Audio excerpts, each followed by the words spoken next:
Doctor Who fans, and welcome to my latest review of Doctor Who. Today I review the fifth and final serial of Doctor Who Season 10, The Green Death, which is also the final story for Jo Grant. It's sad, isn't it? Okay, The Green Death. Once again, shout out to Nicholas Payne for lending me the DVD. I really appreciate it. Thank you very much. So, the storyline of this story. When a man is found dead with his skin glowing green in an abandoned mine, it is not long before the Doctor, Jo, and UNIT head to Wales to investigate.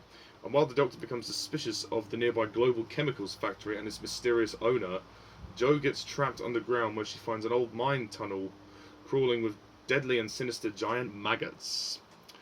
And that is the springboard for the plot, but further on we discover that there is a conspiracy behind the chemical company, and that it is in fact a giant computer running the company and exploiting it for its profits, and they're using the maggots to cause more harm than good. Okay, so Doctor Who, The Green Death.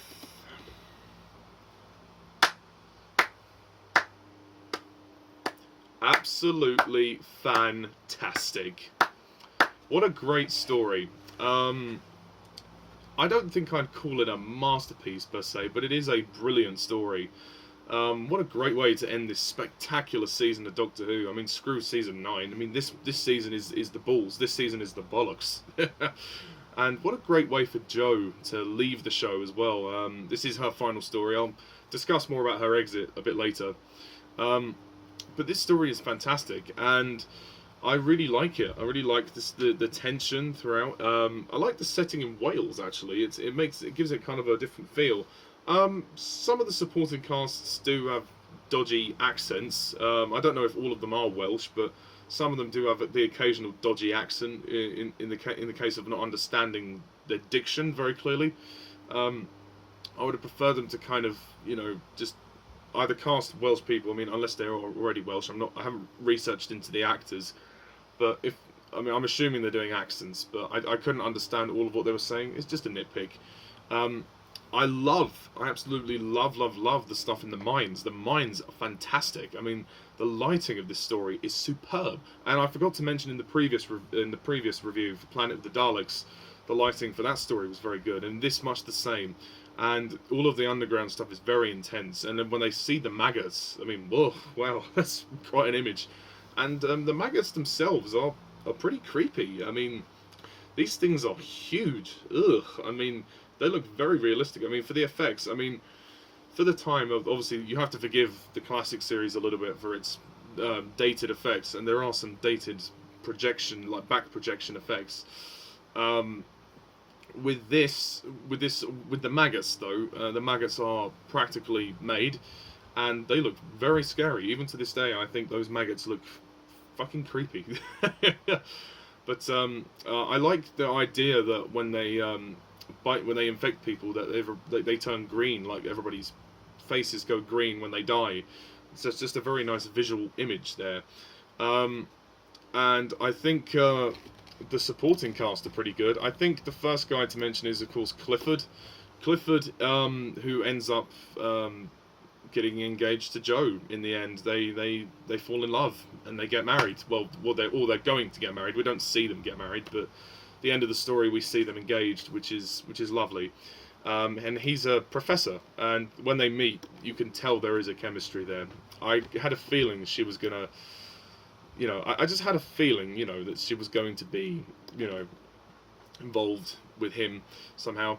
I like the character Stevens. I think he's a very conflicted character, and he's being used by the computer, so to say. And there's the elements of mind control, and they do even try to get the Doctor, to succumb to the computer, but obviously it doesn't work, him being the Doctor. And the idea of the big computer, which is just known as a BOSS, I can't remember what it stands for, but it's just called BOSS, and it's like this big round screen with red and yellow lines on it, with a red background and the yellow lines on it to show it in speaking. It's just a voice. it's really clever. I think it's a really neat concept, and it's very well done. And the voice, who voices Boss? Do do do do do. Voice of Boss, John Deleth. John Deleth's voice is very good. There are quite a lot of supporting characters. There are a few that I don't really remember, like Nancy. Like, I don't know why she's even in it. There's a few characters that are just kind of redundant. But yeah, Elgin is also very good, as well as Hinks. They're sort of the main ones that feature throughout the story. I like them very much. But in terms of the main players, oh, and obviously there's Bert as well. I forgot to mention Bert. He's cool. Jon Pertwee as the Doctor, fabulous. Once again, he is so good. In his 4th season, he hasn't lost it.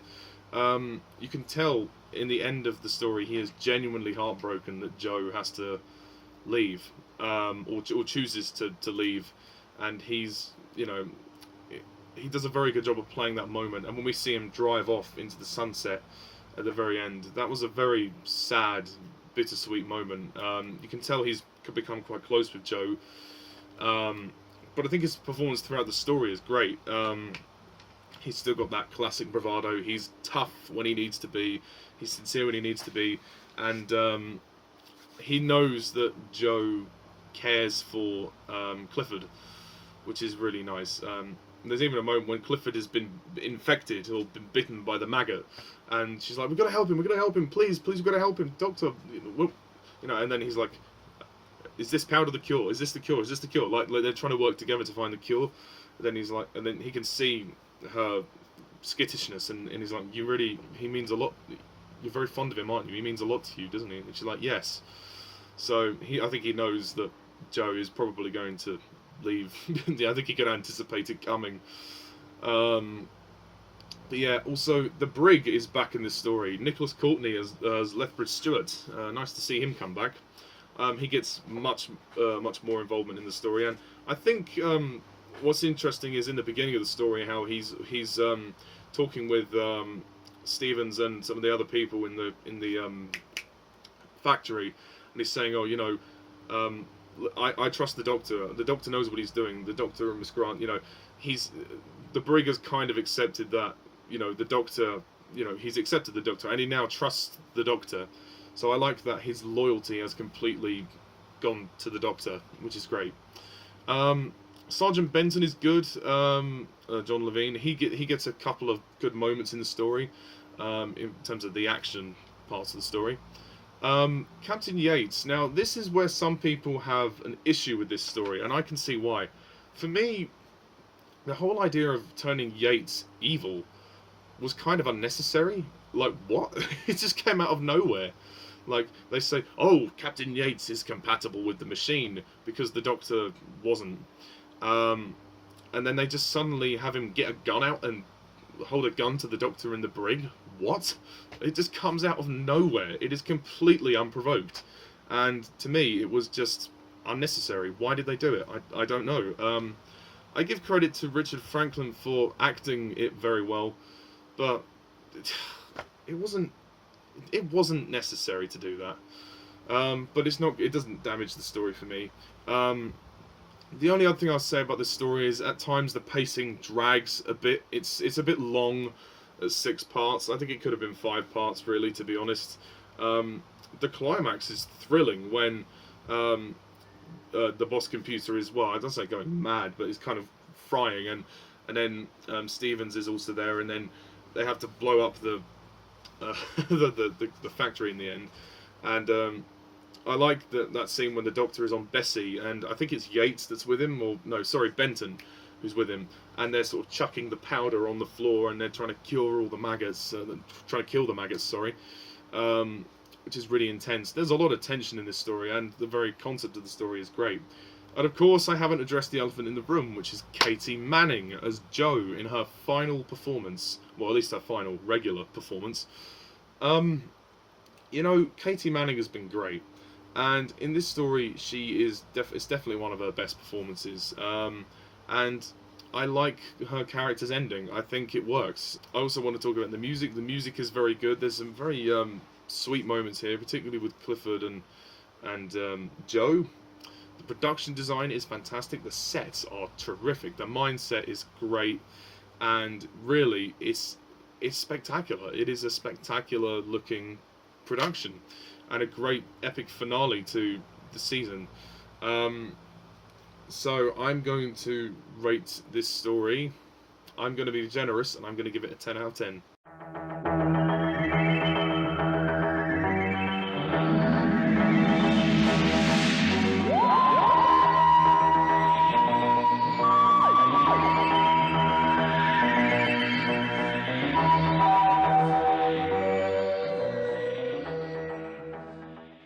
Yes, so I loved this story. It was fantastic, and yeah, that final scene when we see Joe and Clifford get married, well, get engaged, sorry, and then she says goodbye to the Doctor. That's genuinely very sweet.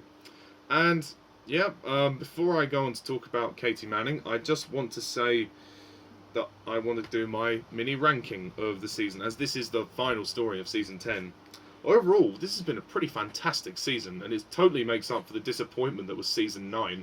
So, thank God. So, without further ado, a ranking for you. Number 5, Carnival of Monsters. I still like the story, it's just, it's not quite as good as the other ones. Number 4, Frontier in Space.